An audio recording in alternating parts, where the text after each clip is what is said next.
also by the Suddu house, which you all know, a well-known textile and Suddu society.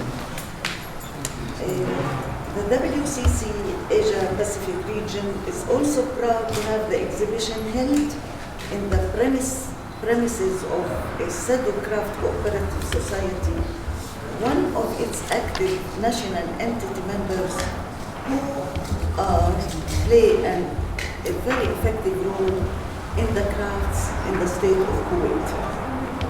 The society has built good relations with Professor Jasleen Danija since the 90s of the past century. Due to her experience in textile, she was invited to work with Suddu Society in researching on the Bedouin weave and in developing a cooperative project for them. So, I think Mrs. Jasleen is really well known internationally. Everybody knows about her expertise in the textiles. She had started since 1954, right? And she has been a pioneer in the research and revival of the Indian textile traditions, beginning work in November 1954. She was very young at that time. So she has traveled extensively. She went to Africa, Central Asia. She worked with UNESCO as an advisor. And she also came to Iran. She came to Kuwait, as well as Southeast Asia. And also one more thing, which is very important, that she is an author and editor of several publications on Indian textiles, one of which is Folk Arts and Crafts of India 1970. For me, something more important that she has contributed to the Encyclopedia Britannica, Encyclopedia Iranica, and edited volume 4 of World Encyclopedia in South Asia and Southeast Asia Dress and Fashion. This was 2010. She has been a visiting faculty in New Delhi and at the University of Canberra in Australia, and she received the Hill Professorship at the University of Minnesota. She lectured all over the world, in Japan, Indonesia, Malaysia, Thailand, London, USA, and Paris. She also continues to be an advisor to the Crafts Council of India, which is a very big organization or council, and it has thousands, I think, and thousands of members. And she helped setting up this council in 1964. She works closely with the World Crafts Council today. She works with us very closely, and we are really very happy to have her with us and to guide us as well. She is widely acknowledged internationally as a philosopher of living cultural traditions. You know, in the morning I said about her, Sheikh Altaf said that she is a treasure of knowledge. And I would add, I think she is a spring of knowledge, which keeps on flowing. It is overflowing. She always has something new. She has gathered and stored a lot as a treasure. She is a treasure, and at the same time, she is a spring. We invite her now to highlight the motivation and purpose of collecting such a fantastic collection. You know, the thing also about that there are a lot of people who collect and who like to have artifacts, collections, beautiful ones, but they are amateurs or dealers. But in the case of Jocelyn, Mrs. Jocelyn, Professor Jocelyn, our dear friend Jocelyn. Yes, that's better. She always selects with the eye and experience of an expert connoisseur and researcher in the field of textile. She is a passionate collector, where she looked for the cultural value of the piece, its historical background, and its aesthetics, and the message it relays to the people. May I ask you now, just the people are all waiting for you. I can see them now. And they are really eager to hear from you. And you see the floor is yours now. Thank you.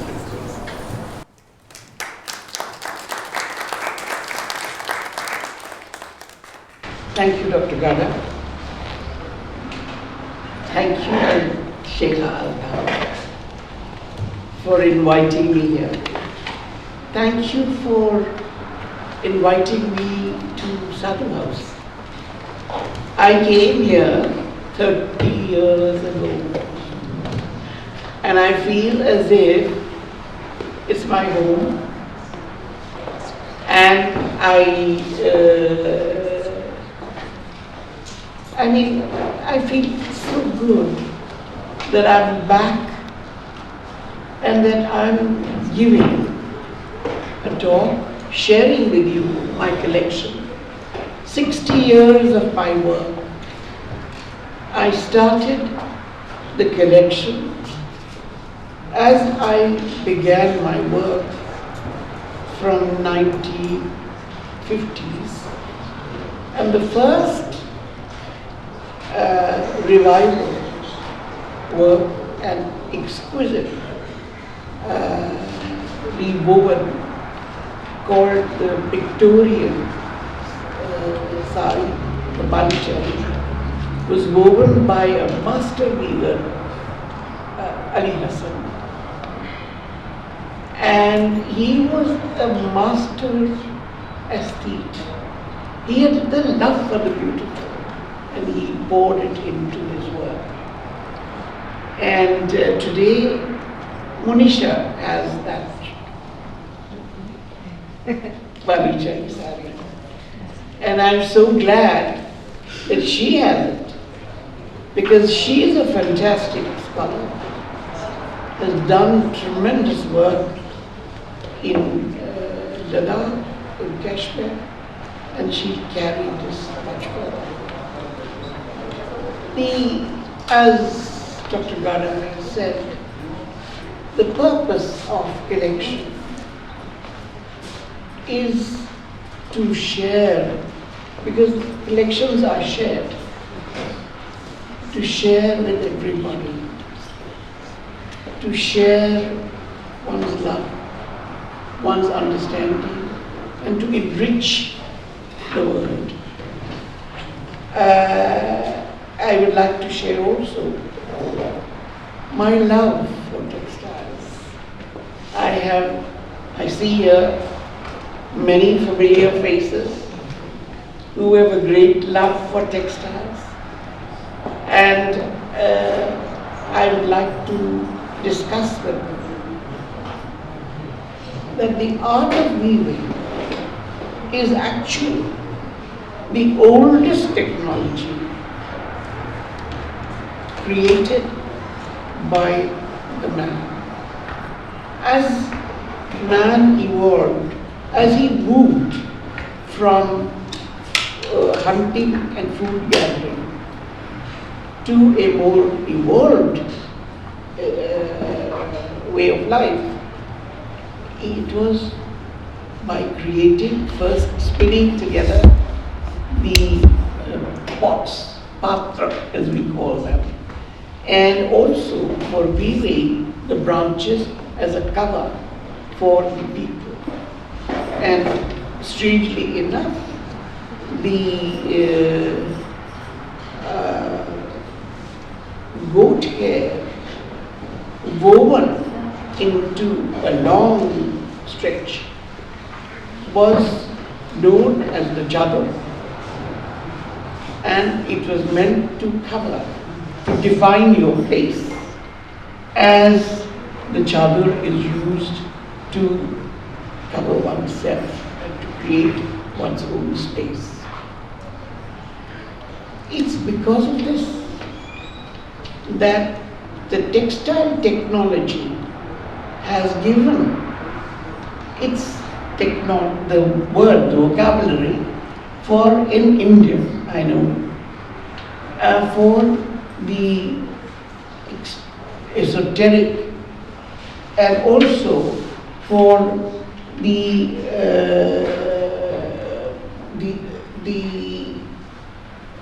various imagery of the philosophical thought. For instance, yantra. Yantra is the mandala, and the yantra is a meditative formula on which you meditate. Yantra is the Sanskrit word for the loom. The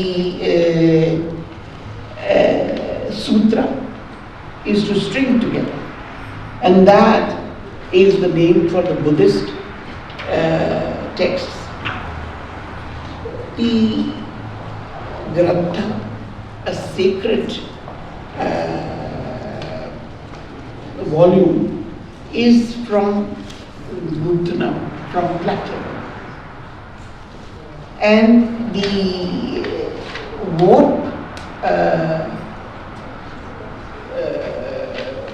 beam is known as stamba, the pillar, the axis mundi, which supports the world. It is this which is important, and it is this which has made textiles an important part of our rituals, an important part of being woven into the rites of passage from birth to puberty to marriage and for the last journey. And in these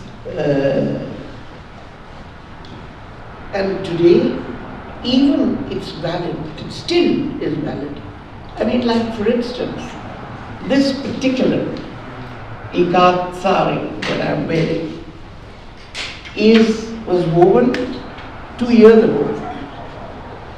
And this is one of the most oldest designs, and it's a basket design.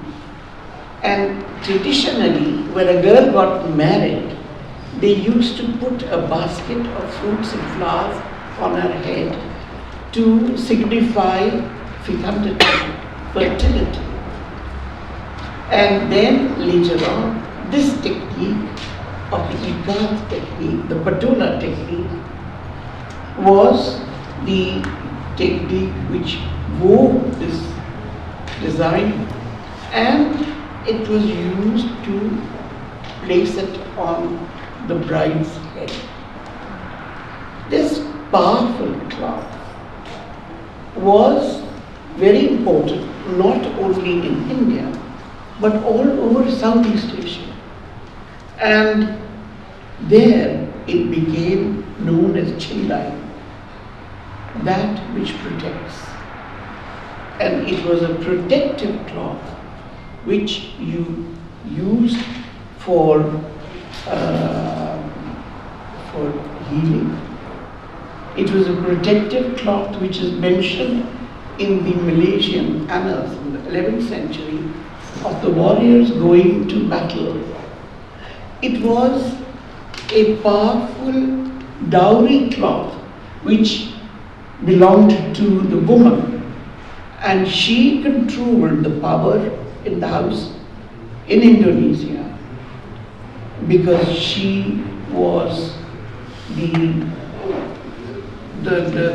powerful textile cloths belonged to her.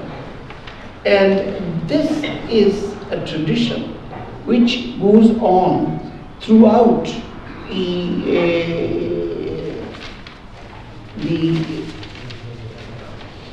that whole part of Southeast Asia, as well as in Western India and in Eastern India. And it is important and interesting thing is that it comes from the word bandha. Bandha is to tie. Bandha is to enclose. Bandha is to hold. Bandha is also to resist the color, because you dye the color so that you can have resistance to the color and the blossoming and the flowering of the color, which is most important.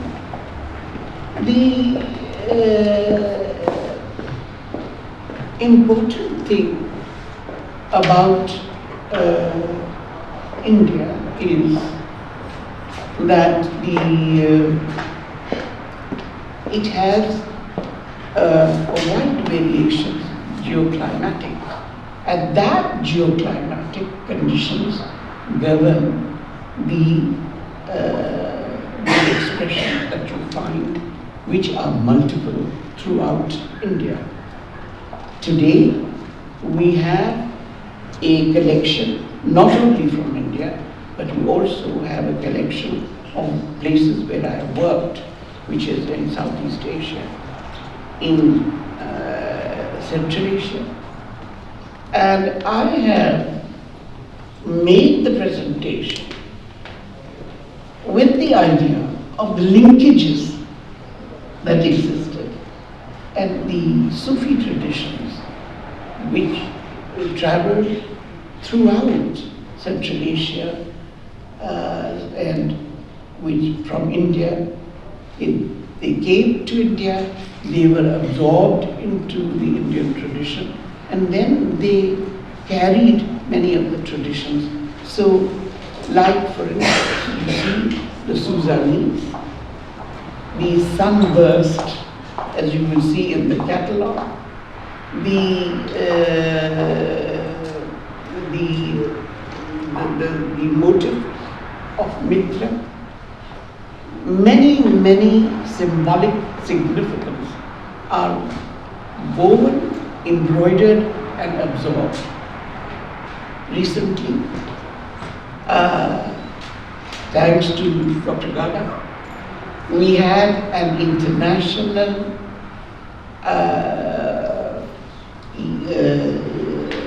conference on ICAR. ICAR, the tie and dye activity as you see here, the warp which stretches across and the weft which crosses. So as you can see, the warp moves this way and the weft moves this way, weaving the cloth, and that is tie-dyed, and that tie-dye creates these solid colors. It's a very complex, complicated technique, and you have to be a real master to be able to produce this. It is practiced all over the world. It is practiced in Latin America. In the oldest excavations in Peru, you find ICAR. You find ICAR in India. You find ICAR in Central Asia.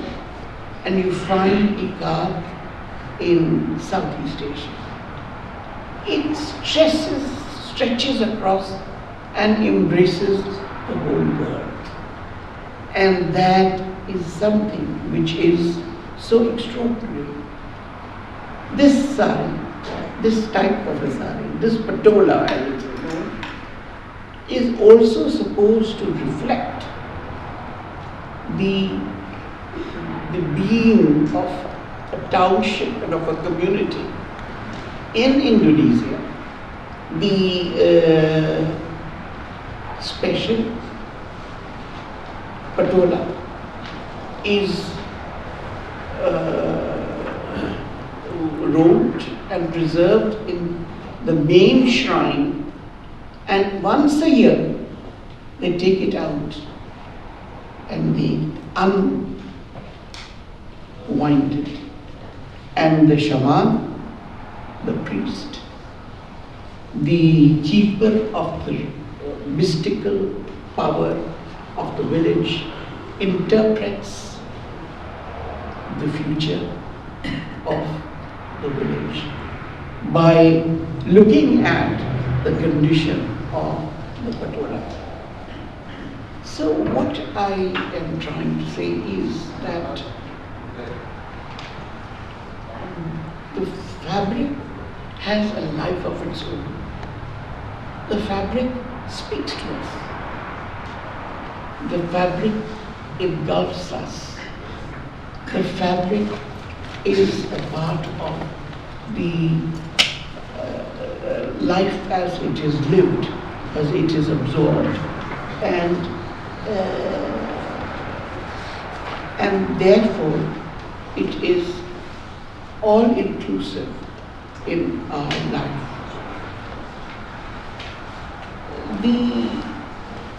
In this tradition in India and in the rest of the world is nearly 5,000 years old. A fragment of a woven cotton with dyes was found in the Indus Valley civilization, which can be dated to 3000 BC. And that fragment had been dyed with the use of permanent dyes. India was famous for its very fine dyes, and they were therefore in demand all over the world. The dye was a cult, and it was the women who controlled. They did the dyeing in all over the world, and it is this which gave the importance to textiles. In fact,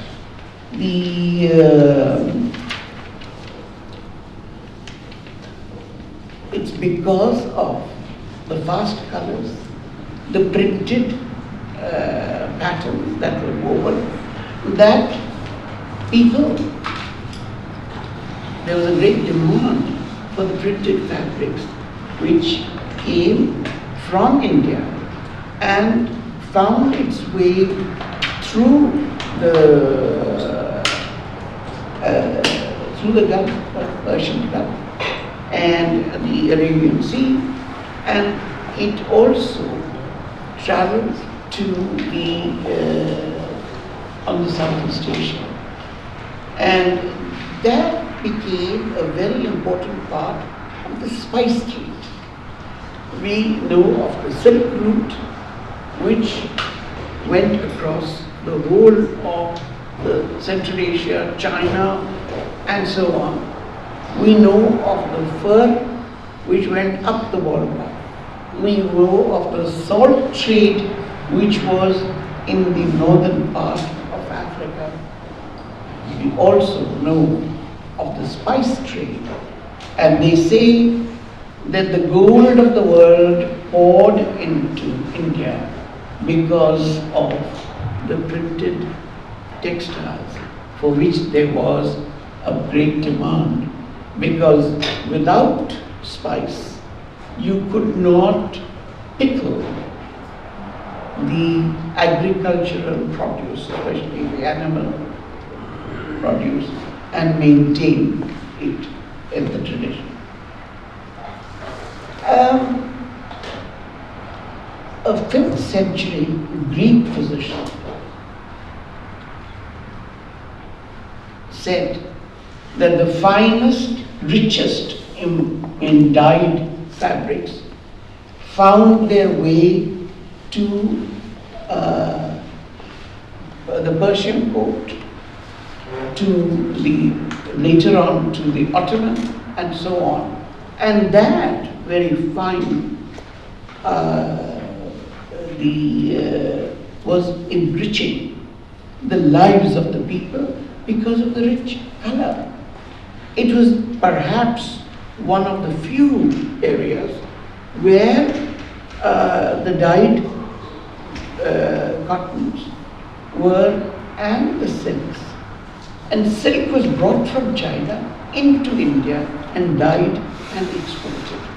So there was a kind of an interwoven movement backwards and forwards. One of the most important fabrics which was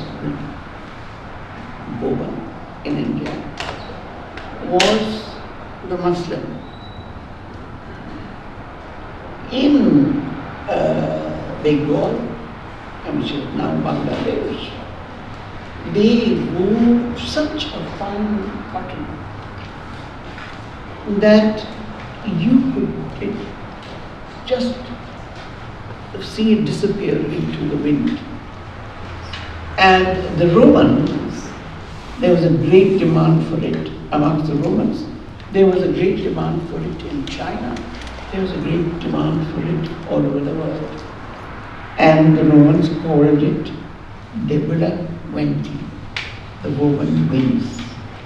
And this incredible muslin, malmal, was a contribution to the world of antiquity, the world of special fabrics, and it was in demand all over. You find it mentioned in the Arthashastra, you find it mentioned in the Roman texts of 200 BC, the Periplus of the Erythraean Sea. A number of technologies were also absorbed. India gave and it also absorbed many technologies, and that enriched us, and we in turn helped to enrich the others. The settlement and the establishment of the Islamic courts in India led to the spread of the outside influence in a more organized manner. The Islamic court traditions of the Tiraz factory was most important because that Tiraz factory was spread all over wherever there was an Islamic court. And the finest, purest of cloths, such as the kiswa and the kabas, was introduced during this period. Syria was an important silk weaving center. Some of the finest weaves and masters worked there. Ibn Battuta, who traveled in the 14th century to India, talked of the Tiraz factory of the sultans of Western India, and he mentions that hundreds of weavers and embroiderers wove royal robes, the khillabs, which were offered by the king as a honor to honor a guest, to honor a warrior, to honor a scholar. We have a lot of information which we have garnered from the Arab travelers because they made meticulous observations, and I will not go into their contribution, but I would like to mention that despite despite the fact that there were many influences, and despite the fact that the colonialism of the British in a way destroyed many of our textile traditions, because we were in competition with the textile industry of England. And there was heavy taxation on the Indian produce, and there was a very low 5% on the imported goods. And but despite the fact that many of the weavers lost their livelihood, yet it has continued because it was very much a part of our daily wear. We wear our daily sari, our salwar kameez, our outfits. It's the men also wear, and thus this has been kept alive. What is very important is that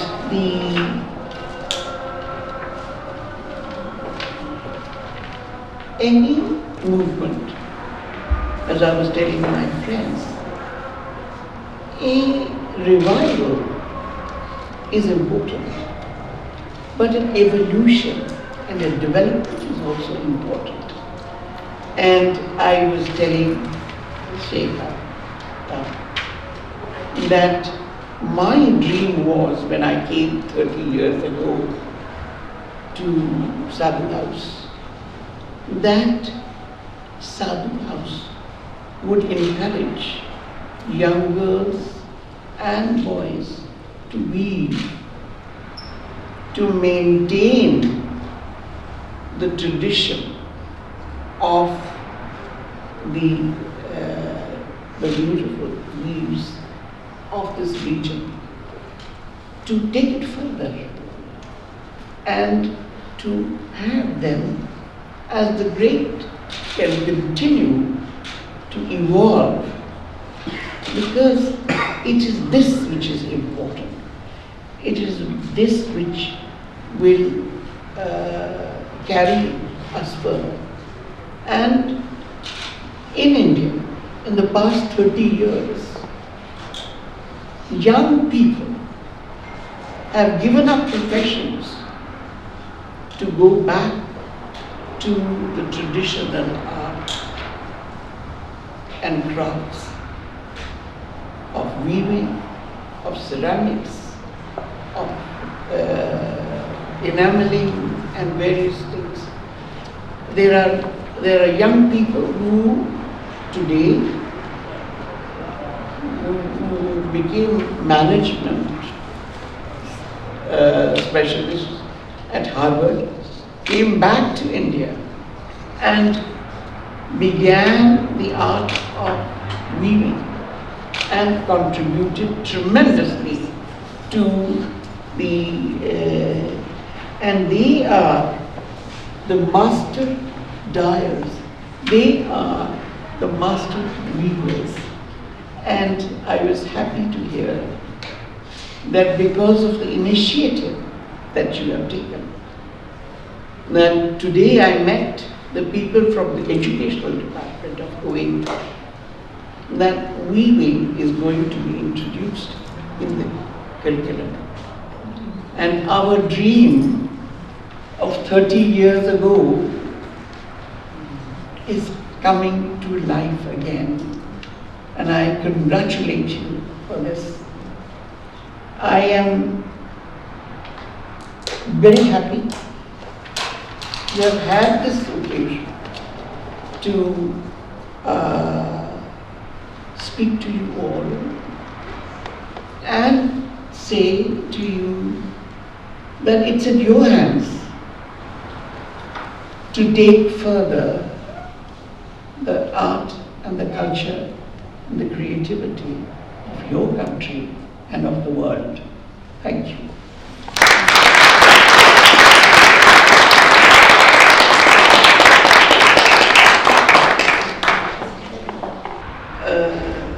Of course, it is very much a part of meditative. For instance, the earliest form of weaving, which is done by the women, is by strapping the loom, which is the first loom, to the body, the line loom. So they strap this and they tie the warp threads to maybe a pillar and stretch it, and then they weave the weft in, and when they breathe in, there is a release, and it is a form of breath, and they weave the fabric with the pattern, and they give birth to it. Because when a woman gives birth, it's her thighs which take the pressure and the back. And it is the same when you are using the loom, the earliest form of weaving.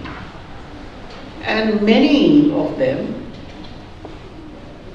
they will call out, Yahoo, Yahoo, Yahoo, as well as they will recite a mantra. And often that mantra is given to you by your teacher, and then they will be. In Ethiopia, where I lived for 4 years as I worked in 20 countries, I was with the United Nations Economic Commission for Africa. The Ethiopians are a part of the old tradition, and they would beat the rhythm with their stick as the women wove and call out the name. In Kashmir, when they weave this beautiful shawl, weave the pattern has been written down, and it's called Talim, which is education. And it's wonderful.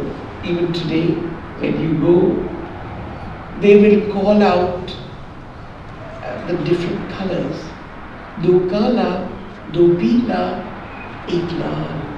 You know, there's a rhythm, and that rhythm is woven into this beautiful fabric, which has been revived by our friend Asif, who has come specially to be here from India, and by his partner, who worked together and revived this tradition.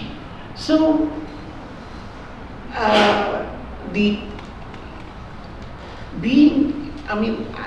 work is prayer all over the world.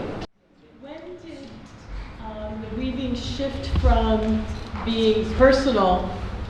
When did weaving shift from being personal, something that was done for the family and the house and things like that, to becoming a commercial industry where people were weaving to be sold or bartered or whatever outside the family? Something which they created for themselves, their own personal use and for the family. But it became, when it became professionalized, then there was a separation. And that separation was that which was woven for the person and that which was being woven for for trade. Now, in Central Asia, in Iran, Turkey, and everywhere, the same people would weave a textile, would weave a carpet, for themselves and also for trade. And it was very interesting that there were two types of carpets. The commercial carpets had a horizontal loom, and the personal carpets had a vertical loom. The domestic carpets had a horizontal loom, parallel. It was called Roop Zamini. It was on the face of the earth. And that was used by themselves or for the family. So there was often no difference. I mean, like some of the finest weavers of Iran and also in India, it's a big tradition that they weave. I mean, the weavers of Banaras weave for the whole world. But the traditional ritual cloth, like for instance, the kafan, the wrapping sheet, the sari, which is worn by the widow.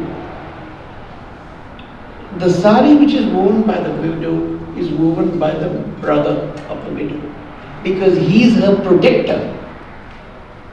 And so often there is no line which is drawn. One moves into the other. Okay. Would you like to have the tour, or still we have more questions? Any more questions? Instead of starting to say, I'm going to end it, but thank you again, dear Jasmine. It has been 30 years ago. I just want to ask again if you can tell us what is, in your opinion, the most important thing in the revival of crafts nowadays. I remember 30 years ago, you said you have to have two parallel lines, and we were talking about innovation in weaving, in craft, and you said they always had to have two parallel lines, keep the traditions one side and the innovation, and try not to have them cross. So now that I hear a lot about Asif's endeavor in reviving a very traditional craft, now with the robots coming soon and everything, what would be the future? How do you see the future of crafts? Interesting that you should ask me. I think that I have evolved, and I feel that the two parallel lines are not separate, they are joined, just as the warp and the weft. So two parallel lines, and which are parallel to the earth, and two parallel lines which are rising from the earth and crossing, and which creates multiple crosses. We know them as the sacred grid. And that sacred grid is very much a part of our life all over the world. And our future lies, because they give us the strength to continue within the parameters of the human knowledge.